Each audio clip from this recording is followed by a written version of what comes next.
I actually don't think we've been that great at it in the professional space.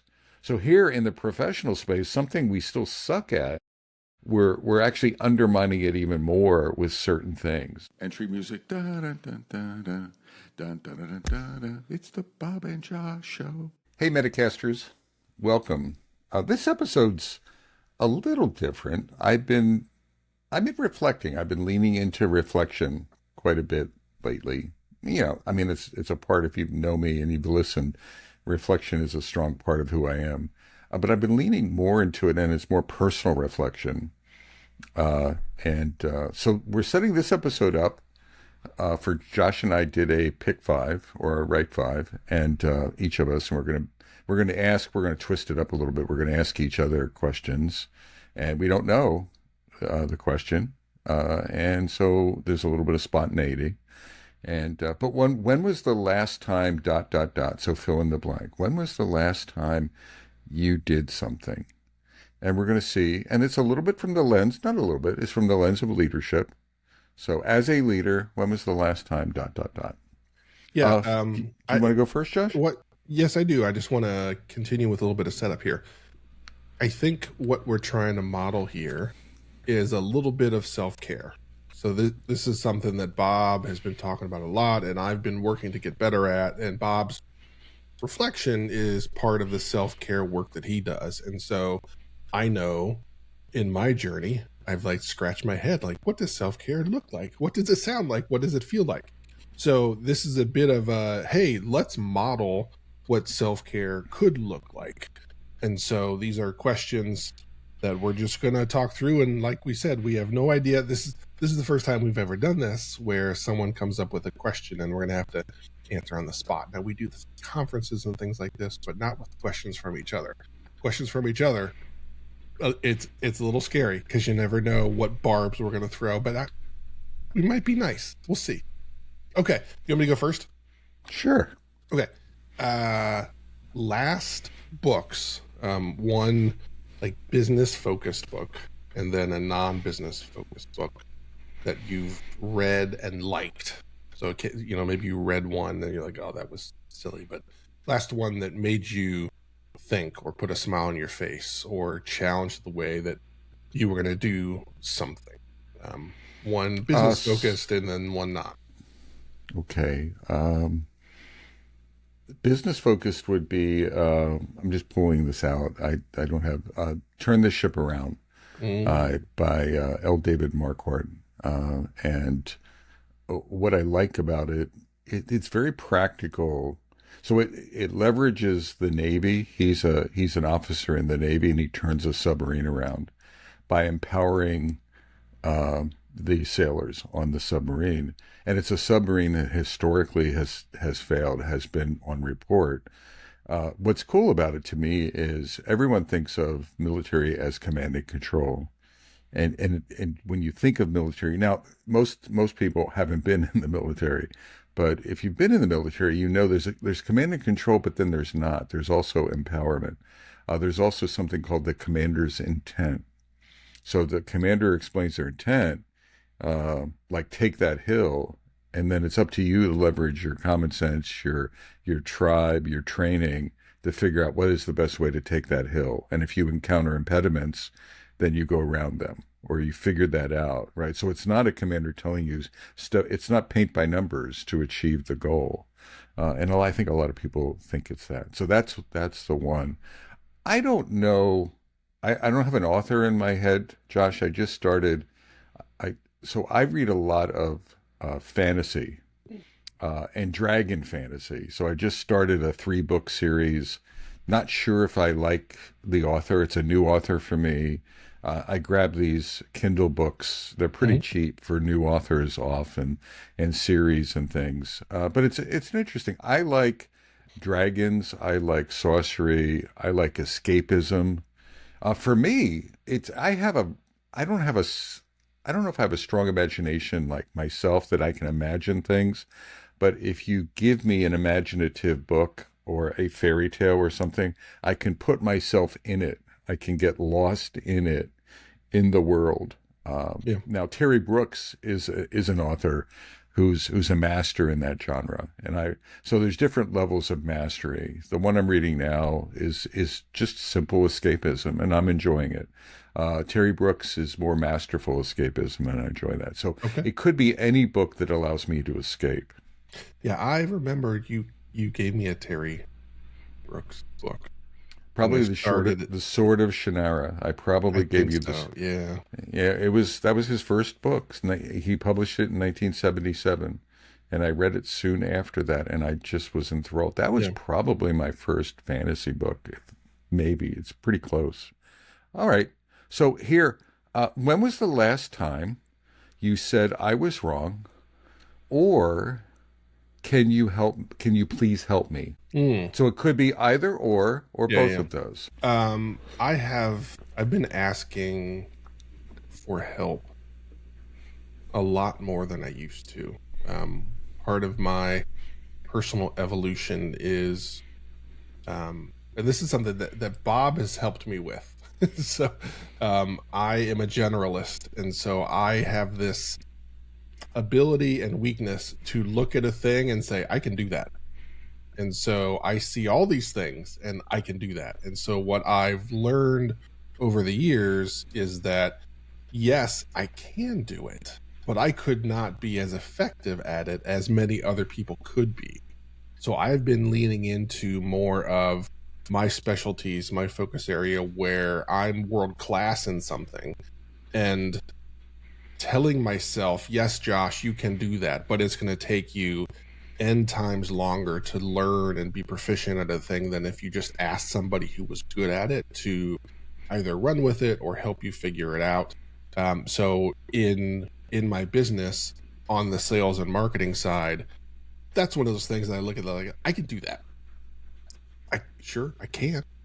But it's going to take me a lot of time and effort to master that skill. And at that point, I'm kind of wasting time. So I've really leaned into people that are exceptional in that space and trying to partner with them and have them help me, or just hand it off completely to where they're off and running with that. So that is a continual evolution of Josh, where generalist Josh starts telling himself, no, you're not going to do that. Yes, you could do that, but you're not going to, because you shouldn't. You should rely on somebody that is really special in that space, because their skills and capability are going to help make whatever you need happen faster, more effectively. And then, Josh, you should go do the thing that you're great at. So I know that's not a specific direct thing, but that's been a large push for me over the past year. And I'm getting better at it. I'm not great, but I'm getting better at it. I'm in the transition where I'm recognizing, oh, Josh, you're doing the thing again. Stop. Ask somebody. Right. Go and get some help. And Bob has been in my ear for years about stuff like that. I think a long time. Cool. Yeah. I mean, in general, Metacasters, that question's related to vulnerability to me. As a leader, are you showing vulnerability? What's your ability to show vulnerability? And those are two aspects of it. Josh, hit me with your best shot. Hit me with your best shot. No. Fire away. You got to finish up with the fire away. What is your last work-related foot down moment where you just decided, I've got to put my foot down and say, no, team, we're not doing this, or no, board of directors or CXO or whatever, we're not going to do that. I know you think that's a good idea, but no. Gosh, it's a good question, and it's probably dated for me, Josh. Mm-hmm. I mean, I think it would be my last permanent job. There's very few times. Oh, you know what? No, that's not true. Consulting. Yeah. Probably 5 to 8 years ago. Working as part of a team. I was actually working for with Mary Thorne, and she was the lead coach. Mm-hmm. So I was sort of, it was a juxtaposition. Normally I would be the lead coach, but I was working for Mary, which I I always like interesting twists like that. Yeah. And we were working with a client, and the client wanted us to tell them they were doing an agile transformation, and we were helping them, sort of roll that out, if you will. And they had a PMO and a cadre of project managers, and they wanted us to tell them which project managers could succeed and which ones would fail. Mm.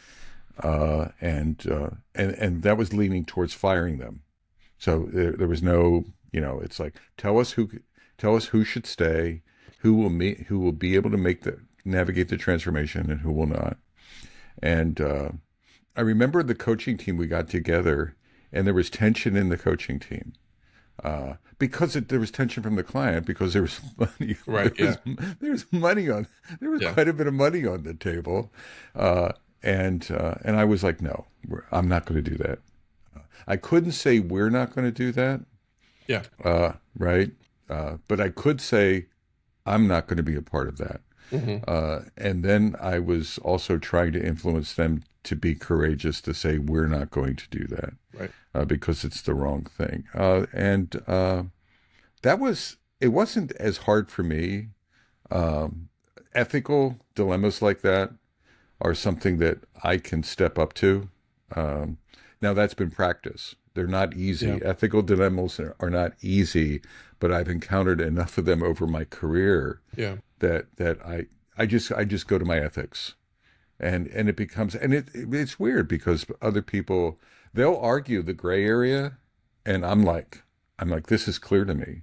This is over the line, and we're not going to do that. Yeah, and also depending on where they are in their career and life, Yep. that the money issue that you brought up, we've all seen movies or been in situations where the money has a capability to sway the ethics and have people turn the other cheek or look the other way because they need the money, or they can't pay their rent or their mortgage or whatever it is if they don't close this deal or whatever. So that's a challenging spot for folks. So yeah, everybody's in a different position. Well, and we lost the gig. Yeah. I mean, so water under the bridge. This was to the CEO. So this was, speaking. Yeah. So this is speaking truth to power. Yeah. Right. And it was. Now we didn't lose the gig right then, because they let us run for a little while. Right. But we lost the gig. Yeah. Well, maybe they lost. That's what yeah. And I don't know what they did. I mean, I didn't stay in touch. Yep. For you, when was the last time you sat on your back porch and listened to the birds, or watched the sunset? Or watched the sunset, or simply got lost in thought? I try to do it every day. Ooh. Rain makes it easier for me. Rain is weird. Like I don't know what it is, but it hadn't rained for a long time here in North Carolina. The creeks around us were all dried up, but it's been raining for the past day or so as hurricanes out in the Atlantic are doing their thing. And so it's been raining pretty steady for 36 hours. And so multiple times yesterday, I went out and sat on the back porch while it was raining. And for some reason, I do enjoy it more when it's raining. And I do my best to shut my brain off. I wouldn't say I'm great at it, but that is okay, Josh, you need to take a break. You need to turn your brain off. You need to go just like sit and be. And rain seems to be a trigger that it helps me be more effective at that versus if it's not raining. I've been working to do that on my daily walks. The real work for me there is shutting the brain off. That's like always a Josh problem. But that's a thing that I try and make happen every day. I've gotten better at it over the past couple of years. And I need to keep working on that because I'm good for like 5 minutes. They're like, okay, I got to go back, So, but yeah, I did it. Let's see, 3 times yesterday. Yeah. But again, it was a rainy day. So that was like a trigger, like, okay, let's go sit there. And that's the thing. It's funny that you say that. Rain does the same thing for me. We were talking Diane and Danielle, our caregiver, and I were talking about capturing the rain on our back porch and going back there just to listen to the rain and Yeah. just sort of just be present with that. That's I agree. That's a whatever it is, Metacasters, find that space, or it's a walk and find that space. And you know what? Turning your brain off just aside and aside, it doesn't turn your brain off. It actually, to me, opens you up for creativity. Right. So you're thinking hard about solving problems. One way to like be creative or to solve problems is and it's counterintuitive, shut it off and then see what happens. Right. And very often ideas pop out of, the brain when you're not trying to work it really hard. Yeah, one trick, and I brought this up before many months ago, that has worked for me on my walks is that I find when I walk with my head down, I'm more prone to let my brain work on, stuff I'm trying to get it to not work on. But when I force myself to look up and look at the top of the trees or do something Yep. like that, that my mind tends to open up more and turn away those, daily stress, work, whatever it is that I would normally look at. It's a weird thing. I haven't researched it. Maybe there's research that says it's a thing, but I just started doing it. I'm like, wait a minute. I feel better when I look up versus when I look down. So I catch myself walking with my head down and my brain is churning. And then I lift myself up and look like, okay, all right, let's empty the brain and let it do its thing. So, okay. Very cool. Right. Josh, hit me. Next question. I want to talk about an HR win. Maybe you fought for somebody, or you hired somebody that people maybe thought you shouldn't have, or you resurrected somebody that people had written off and they said, oh, Bob, you got to fire this person. You just joined, hey, you got to fire this. Or you come in and work with a consultant. And I've been in places where, Josh, we're bringing you in because so-and-so isn't good at their job. And most likely we need you to remove them. And maybe it's just they don't have the right coaching or something like that. So it's a broad spectrum of whether it's been a coaching win or back in the days when you were VP Bob or whatever that is. So just want to talk about that. I mean, my favorite that comes to mind is an old one. It's an oldie but goodie. There's a guy named Peter French. Mm-hmm. And Peter French was a young developer. He had just come from college. He had went to Carnegie Mellon. It's funny that I remember these little details. And he worked in I worked at a company called Micronosis, which was doing trading systems. And there was the development offices that did software and hardware development. And then there was an operations department that did more setup of systems and installation of systems, still technical. These were Unix systems and things like that. And Peter worked in the operations side, and he was sort of like you, Josh. He was like high energy, high ideas, just all. I mean, I don't mean this. I'm not dinging you, but all over the place, right? Yeah. All over the place, yeah. And just you couldn't stop him. He was like the Energizer Bunny of ideas and stuff. And he was right out of school, so he was like super excited. And when he would work, he would come over to the engineering side, and he'd work with the engineers. And he pissed most people off because he was like he didn't know what he was just this young whippersnapper. But I liked his energy and stuff. And then so the operations chief, decided that Peter wasn't performing well enough. Now, what I found out is he had actually given him a raise. He gave him like a 4.5 out of 5 review and given him a really good raise, and he had promoted him. And then he was going to and then he was talking about, how leaders get together behind closed doors. And he was talking about, oh, Peter's a block of wood. I'm going to fire him like in a month or something like that. Yeah. And I was like, what? I'm like, I know he's a freaking lunatic, but I mean, I don't know if, he might have promise, and Jim was going to just whack him. And so I said, at the time I looked at myself as being the island of misfit toys. So if there was something like that happening, I would take someone on. So I took Peter, and Jim was like, yeah, here, you can have him. So we transferred him to me. I looked at Jim. I found out that Jim had done all this positive smoke blowing in the paperwork in HR. And when Peter came in, and Peter was ecstatic. He always wanted to be in engineering. So he was like, I just struck the mother lode. He came over, I sat him down first day, and I gave him a pip.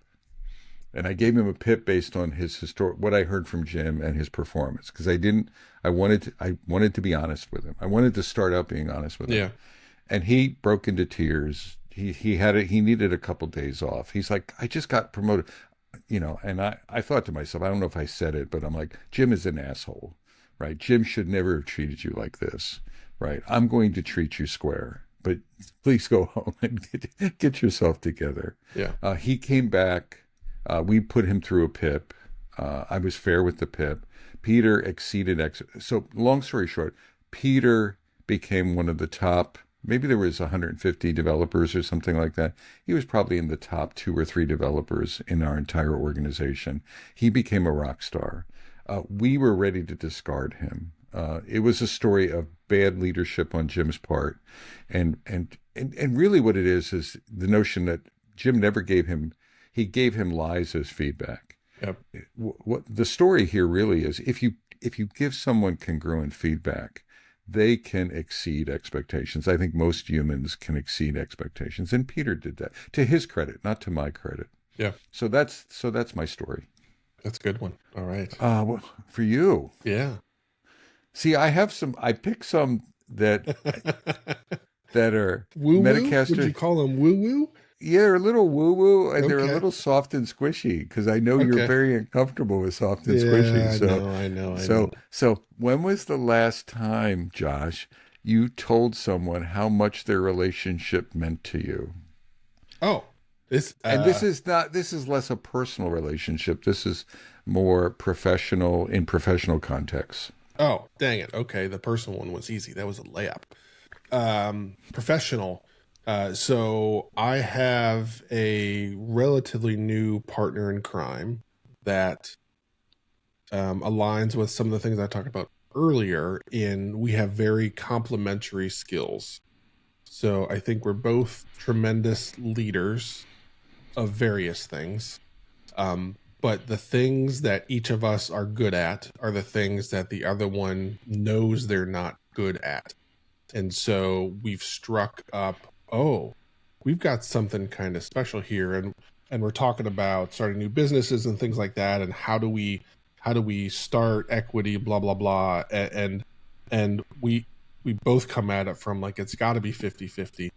And so, there were questions like, well, I don't know, Josh, you're going to build a thing, or, yeah, okay, cool. But like, I can build lots of things, and I have built lots of things, but they've never seen the light of day because there are things that you're really great at that I know I'm not. And I know I'm not going to be able to achieve the thing I want to achieve without someone like you being a part of my team.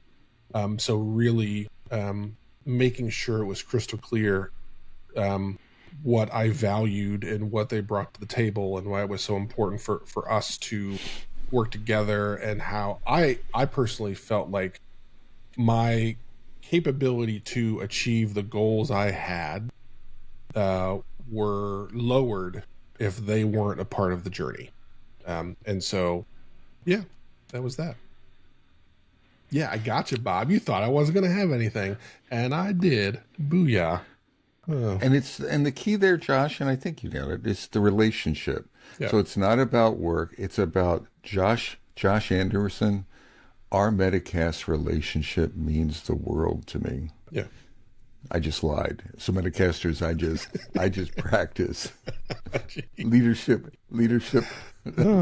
falsehood. Well, no, that's good, because my next question aligns with that. When was the last time you put your foot in your mouth? And I think we know exactly. We have a good example. Is that one of your questions? Yeah, that's really that is number 4. Yeah.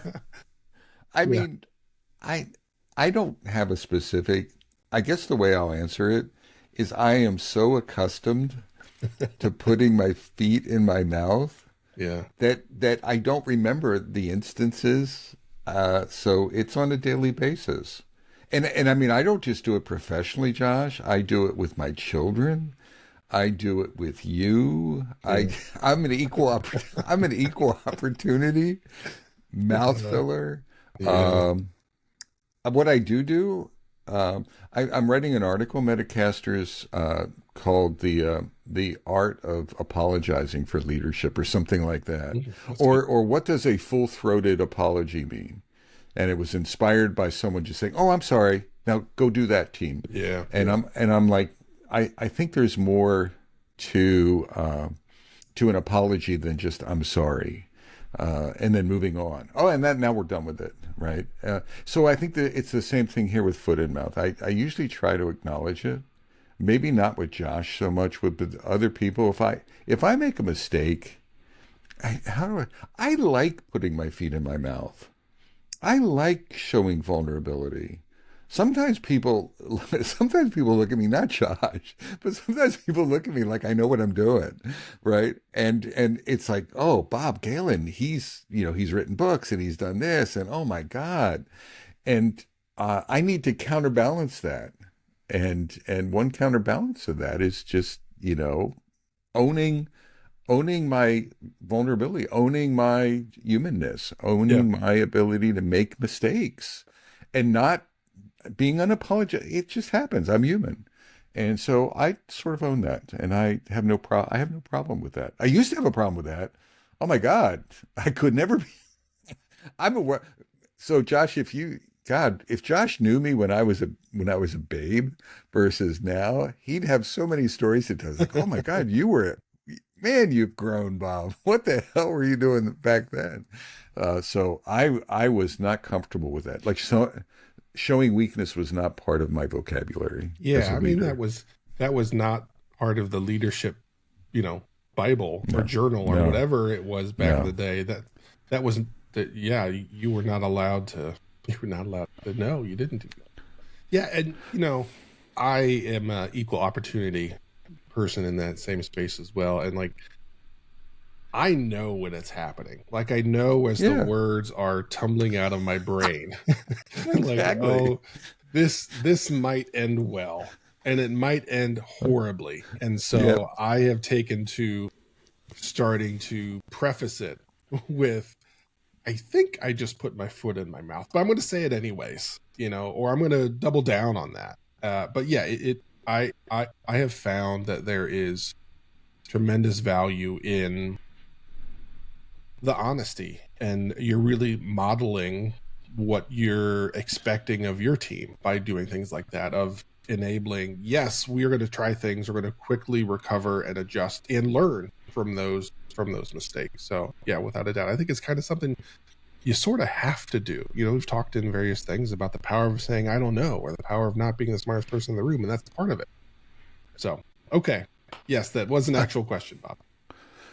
But what I was going to say is that Metacaster is really just related to that. It's self-awareness. One of the meta learnings here in this session is that leader is self-awareness, and so many leaders aren't. They're not building their self-awareness. So being aware of yourself and your strengths and your foibles, and continuously working on your self-awareness. Josh, when was the last time? Oh no, he's getting a little smile on his face. This is bad. No, I have so many here. No, it's true. And I'm going to. So, when was the last time you listened to some of your favorite music for well over an hour? And what was that music and why? So, I'm embellishing a little bit. Gosh, I would say I'm not good at that. Um, I have specific music that I put on my headphones when it's like time to get shit done that allows me to focus. So that spawned from, I don't know, 6, 7, 8 years ago. I don't even know when. I first broke off and started my own business. And in Josh style, doing 70 things at once. I had my consulting business, but I also was building a product. So I would take my kids to school, I would drop them off, and then I would go to a Barnes and Noble and on my laptop, and I would build a product. And I had a specific album that I listened to that basically just looped. And so that became my building music. So I don't think that really counts for what Bob is trying to get at. I think Bob's trying to get at, hey, like, you just listen to the music and do that. I can't name a time where I've done that. Music has been a tool for me to focus or to be distracted from like driving or something like that. I have not effectively used music as a brain opener or whatever the right term is there. So I wish I had something, but I don't. That's fair. Yeah. I mean, consider it. Lately, Yeah. I've been listening to meditation. There are these loopback meditation things, and I'm doing it while I work, but it's more so to relax me while I work, Yeah. right? Not even to increase. I'm not trying to increase productivity because my life is naturally stressed right now. Yeah. So it's really calm. The other thing, Rush is a group that I listen to. If anyone's ever heard of Rush, I'll listen to Rush. Not just but quite a few bands. I have some YouTube, like YouTube video streams that I'll listen to, like Eddie Money and some old folks that just sort of a thing that I'll listen to, and it grounds me. It grounds me. It's favorite. The other thing, real quickly, I've done like a top 10. What are like songs? Sometimes I reflect on what would be and not top 10 for everyone else. For me, like songs that have moved me. Like there's a band called Toad the Wet Sprocket, who has some weird name, but they have some songs that move me. All right, Josh, hit me. All right. Is this the last one? This is the last one. Make it good. Make it good. Okay.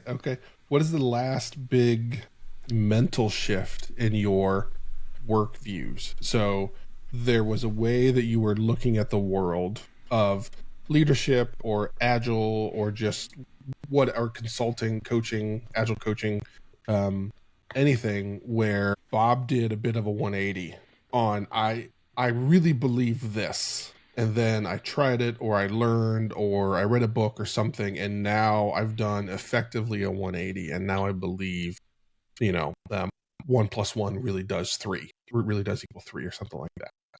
So let me think.